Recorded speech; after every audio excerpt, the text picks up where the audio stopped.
के हरल रावणवा रावणवा के दर्दो न आवे। सीता के हरल रावणवा रावणवा के दर्दो न आए। जब सीता गई हो 5 परगवा, जब सीता गई हो 5 परगवा, आसिया से भरल नयनवा रावणवा के दर्दो न आवे। आसिया से भरल नयनवा रावणवा के दर्दो न आवे।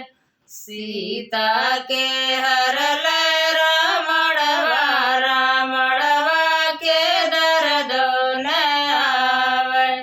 जब सीता गई हो रंग महल में, जब सीता गई हो रंग महल में, लक्ष्मण लक्ष्मण पुकार रावणवा के दर्दो न आवे।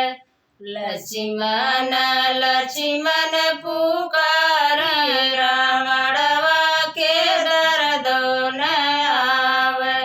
सीता के हरल रावणवा रावणवा के दर्दो न आवे।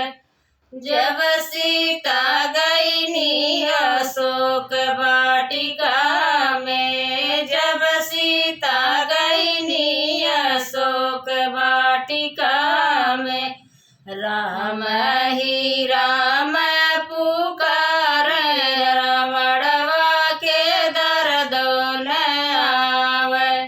राम ही राम पुकार रावणवा के दर्दो न आवे। सीता के